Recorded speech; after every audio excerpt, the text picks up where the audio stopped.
BD Mishra ji, Meghalaya के मुख्यमंत्री संगमा जी, केंद्रीय मंत्रिपरिषद के मेरे सहयोगी श्री अमित भाई शाह, सर्बानंद सोनोवाल, किरण रिजिजू जी, जी किशन रेड्डी जी, बीएल वर्मा जी, मणिपुर, मिजोरम, असम, अरुणाचल प्रदेश, त्रिपुरा और सिक्किम के सभी मुख्यमंत्रीगण और मेघालय के मेरे प्यारे भाइयों और बहनों, हुबले शिवम, नमे नमा। मेघालय प्रकृति और संस्कृति से समृद्ध प्रदेश है। ये समृद्धि आपके स्वागत सत्कार में भी झलकती है। आज एक बार फिर मेघालय के विकास के उत्सव में सब हमें अवसर मिला। मोदी जी को देखने के लिए आया है, बहुत सारा भीड़ है। सभी मेघालय के मेरे भाइयों बहनों को कनेक्टिविटी, शिक्षा, कौशल, रोजगार की दर्जनों परियोजनाओं के लिए बहुत बहुत बधाई है।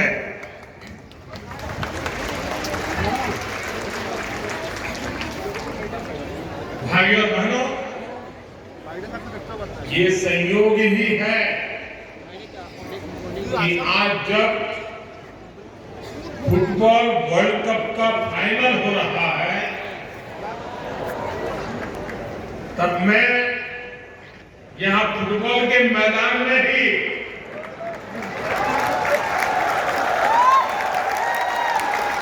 फुटबॉल प्रेमियों के बीच में हूं।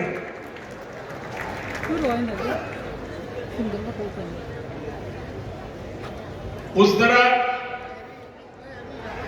फुटबॉल की स्पर्धा चल रही है और हम फुटबॉल के मैदान में विकास की स्पर्धा कर रहे हैं।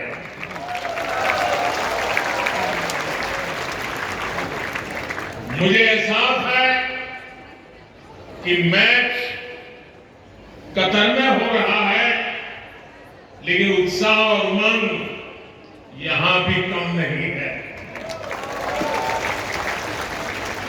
और साथियों, जब फुटबॉल के मैदान में हो और फुटबॉल फीवर चारों तरफ है, तो क्यों ना हम फुटबॉल की परिभाषा में बात करें, फुटबॉल का एक उदाहरण देकर बात करें।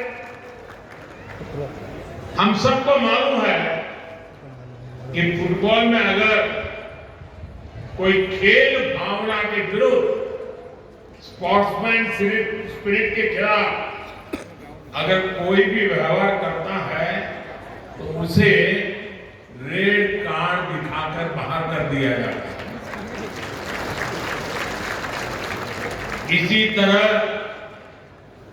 पिछले 8 वर्षों में हमने नॉर्थ ईस्ट के विकास से जुड़ी अनेक रुकावटों को रेड कार्ड दिखा दिया।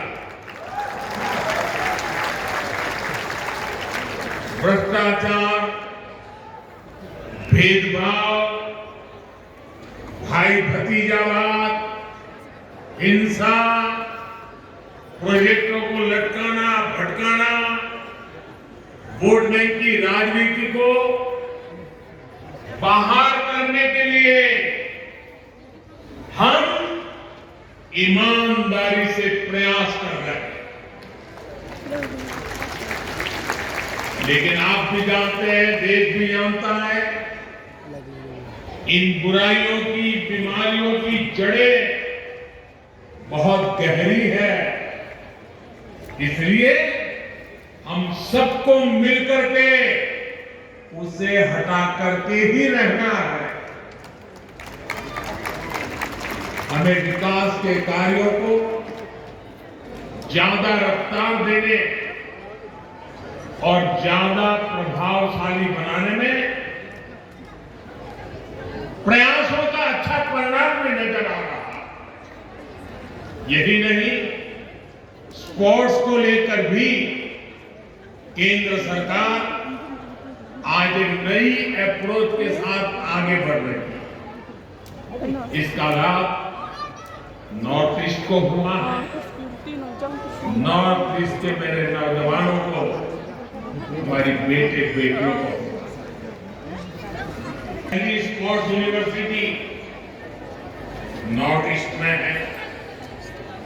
आज नॉर्थ ईस्ट में मल्टीपर्पज हॉल, फुटबॉल मैदान, एथलेटिक्स ट्रैक, ऐसे 90 प्रोजेक्ट पर काम चल रहा है।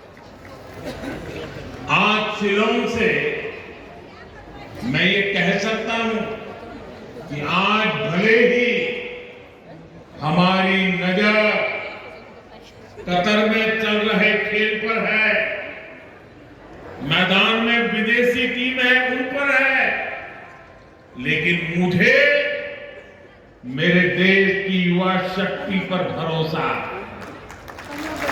इसलिए विश्वास से कह सकता हूं कि वो दिन दूर नहीं जब हम भारत में ऐसा ही उत्सव मनाएंगे और तिरंगे के लिए चीयर करेंगे।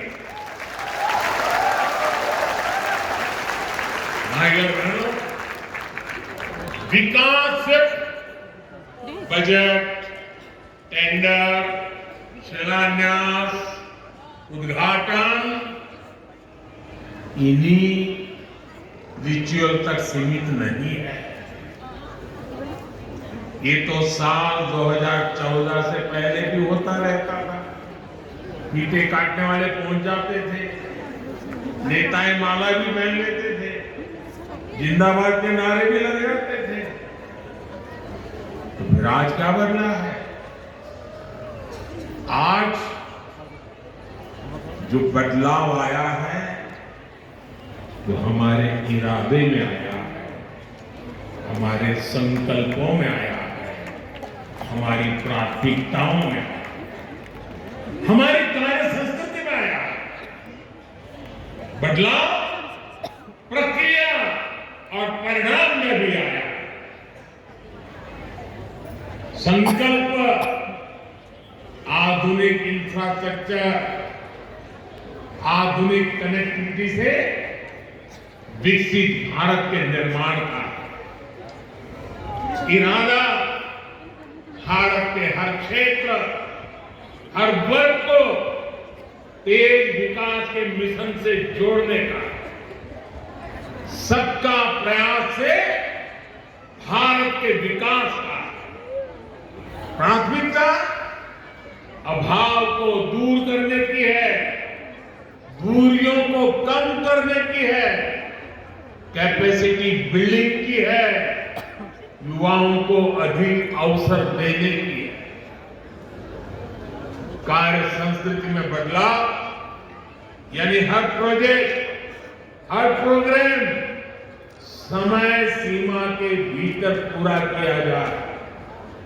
साथियों, जब हमने केंद्र सरकार की प्राथमिकताएं बदली, प्रायोरिटी बदली, तो पूरे देश में इसका पॉजिटिव असर भी दिख रहा है। इस वक्त देश में 7 लाख करोड़ रुपए, ये आंकड़ा मेघालय के भाई बहन याद रखना, नॉर्थ ईस्ट के मेरे भाई बहन याद रखना, सिर्फ इंफ्रास्ट्रक्चर के लिए केंद्र सरकार 7 लाख करोड़ रुपया खर्च कर रही है, जबकि 8 वर्ष पहले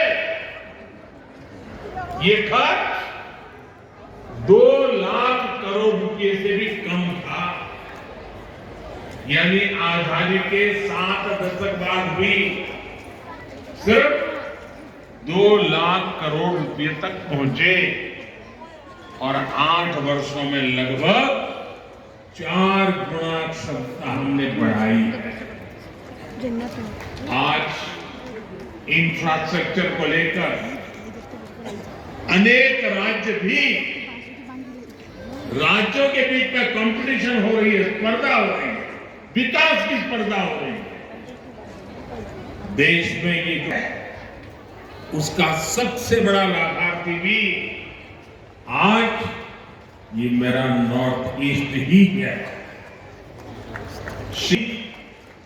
नॉर्थ ईस्ट की सभी राजधानियां रेल सेवा से जुड़े, इसके लिए तेजी से काम चल रहा है।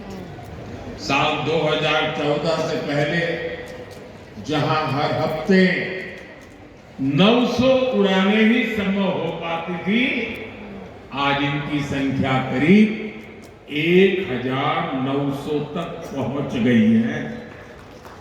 कभी 900 हुआ करती थी, अभी 1900 हुआ कर रहे हैं। आज मेघालय में उड़ान योजना के तहत 16 रूट्स पर हवाई सेवा चल रही है। इससे मेघालय वासियों को सस्ती हवाई सेवा का लाभ मिल रहा है।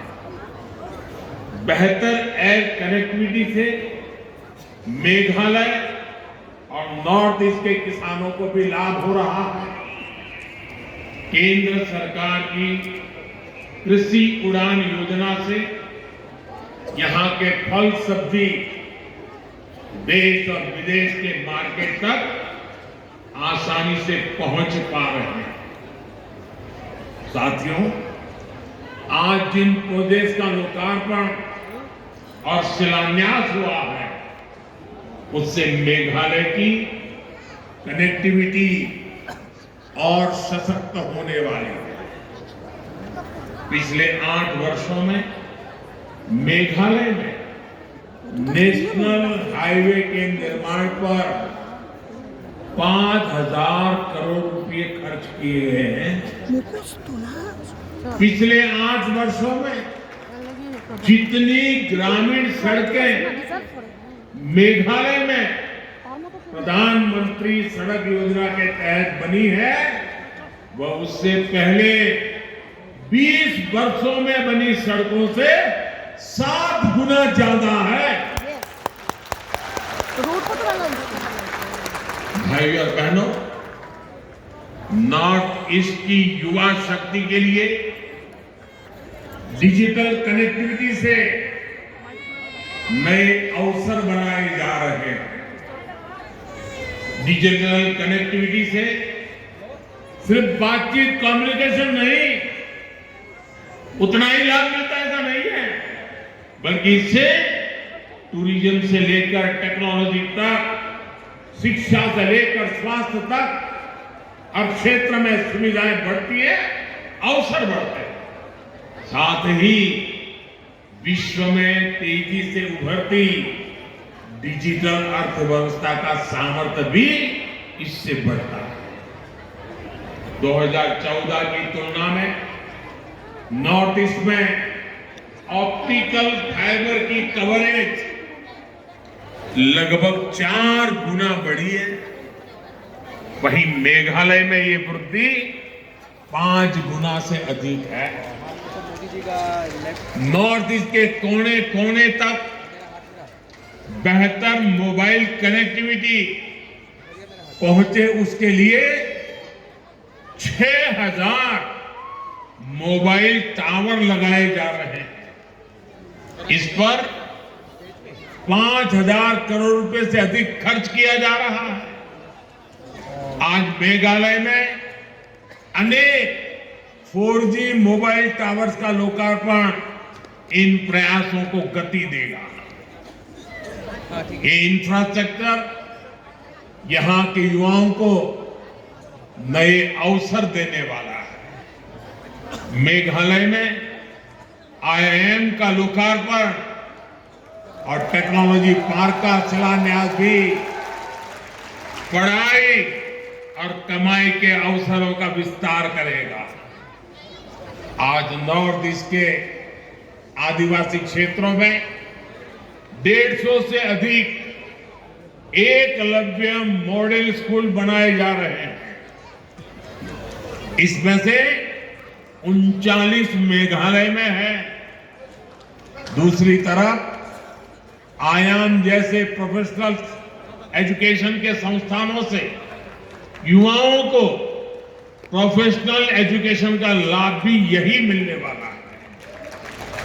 भाइयों और बहनों, नॉर्थ ईस्ट के विकास के लिए भाजपा की एनडीए की सरकार पूरी ईमानदारी से काम कर रही है। इस वर्ष ही 3 नई योजनाएं शुरू की गई है, जो या तो सीधे नॉर्थ ईस्ट के लिए है या फिर उनसे नॉर्थ ईस्ट का सबसे अधिक लाभ होने वाला है। पर्वतमाला योजना के तहत रॉपवे का नेटवर्क बनाया जा रहा है।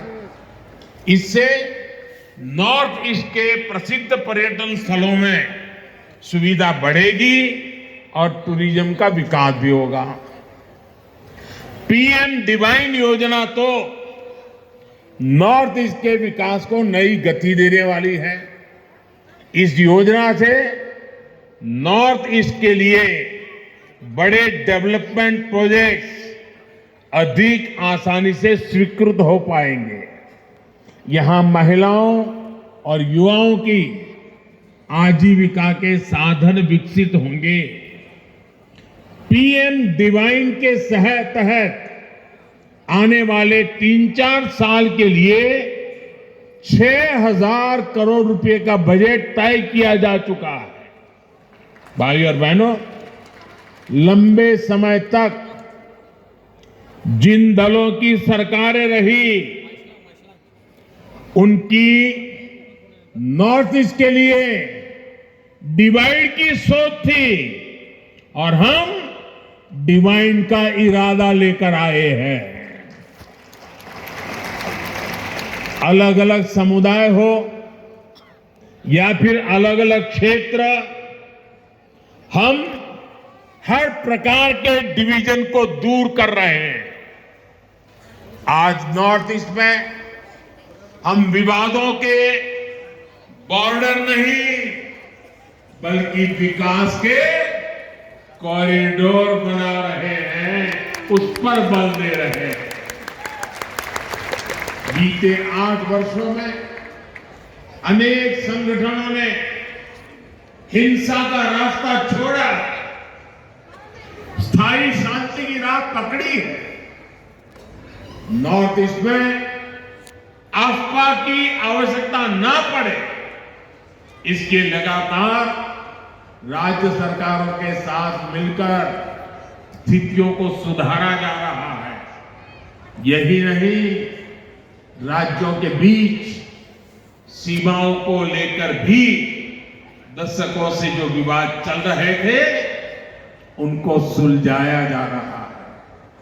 साथियों, हमारे लिए नॉर्थ ईस्ट, हमारे बॉर्डर एरिया आखिरी छोर नहीं, बल्कि सुरक्षा और समृद्धि के गेटवे है। राष्ट्र की रक्षा भी यहीं से सुनिश्चित होती है और दूसरे देशों से व्यापार कारोबार भी यहीं से होता है। इसलिए एक और महत्वपूर्ण योजना है जिसका लाभ नॉर्थ ईस्ट के राज्यों को होने वाला है। वो योजना है वाइब्रेंट बॉर्डर विलेज बनाना। इसके तहत सीमावर्ती गांवों में बेहतर सुविधाएं विकसित की जाएंगी। लंबे समय तक देश में ये सोच रही है कि बॉर्डर एरिया में विकास होगा, कनेक्टिविटी बढ़ेगी, तो दुश्मन को फायदा होगा, ये सोचा जाता था। मैं तो कल्पना भी नहीं कर सकता हूं, क्या ऐसा भी कभी सोचा जा सकता है? पहले की सरकार की सोच के कारण नॉर्थ ईस्ट समेत देश के सभी सीमावर्ती क्षेत्रों में कनेक्टिविटी बेहतर नहीं हो पाई, लेकिन आज डंके की चोट पर बॉर्डर पर नई सड़कें, नई टनल, नए पुल, नई रेल लाइन, नए एयरस्ट्रिप, जो भी आवश्यक है, एक के बाद एक उसके निर्माण का काम तेज गति से चल रहा है। जो सीमावर्ती गांव कभी वीरान हुआ करते थे, हम उन्हें वाइब्रेंट बनाने में जुटे हैं। जो गति हमारे शहरों के लिए महत्वपूर्ण है, हमारे बॉर्डर पर भी वही गति होनी आवश्यक है। इससे यहां टूरिज्म भी बढ़ेगा और जो लोग गांव छोड़कर गए हैं वे भी वापस लौटकर आएंगे। साथियों, पिछले साल मुझे वेटिकन सिटी जाने का अवसर मिला, जहां मेरी मुलाकात हिज होलीनेस द पोप से हुई। मैंने उन्हें भारत आने का न्योता भी दिया। इस मुलाकात ने मेरे मन पर गहरा प्रभाव छोड़ा। हम दोनों ने उन चुनौतियों पर चर्चा की जिनसे आज पूरी मानवता जूझ रही है। एकता और समरसता की भावना से कैसे सबका कल्याण हो सकता है, इस पर एकजुट प्रयासों के लिए सहमति बनी। इसी भाव को हमें सशक्त करना है। साथियों, शांति और विकास की राजनीति का सबसे अधिक लाभ हमारे जनजातीय समाज को हुआ। आदिवासी समाज की परंपरा, भाषा, भूषा, संस्कृति को बनाए रखते हुए आदिवासी क्षेत्रों का विकास सरकार की प्राथमिकता है। इसलिए बांस की कटाई पर जो प्रतिबंध था उसे हमने हटा दिया। इससे बांस से जुड़े आदिवासी उत्पादों के निर्माण को बल मिला। वनों से प्राप्त उपज में वैल्यू एडिशन के लिए नॉर्थ ईस्ट में 850 बंधन केंद्र स्थापित किए जा चुके हैं। इनसे अनेक सेल्फ हेल्प ग्रुप जुड़े हैं, जिनमें अनेक हमारी माताएं बहनें काम कर रही है।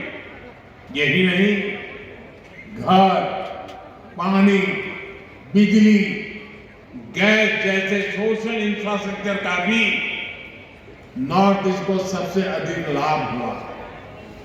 बीते वर्षों में मेघालय में 2 लाख घरों तक पहली बार बिजली पहुंची। गरीबों के लिए लगभग 70,000 घर स्वीकृत हुए। लगभग 3 लाख परिवारों को पहली बार नल से जल की सुविधा मिली है।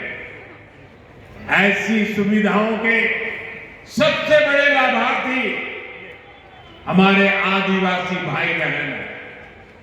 साथियों, नॉर्थ ईस्ट में तेज विकास की ये धारा ऐसे ही प्रवाहित होती रहे, इसके लिए आपका आशीर्वाद हमारी ऊर्जा है। अभी कुछ ही दिनों में क्रिसमस का पर्व आ रहा है, ये त्योहार आ रहा है। आप सभी को आज जब मैं नॉर्थ ईस्ट आया हूं तो इसी धरती से सभी देशवासियों, सभी मेरे नॉर्थ ईस्ट के भाई बहनों को आने वाले क्रिसमस के त्योहार की अनेक अनेक शुभकामनाएं देता हूं। एक बार फिर आप सभी को बहुत बहुत बधाई। खुबले सिबोन मिटेगा।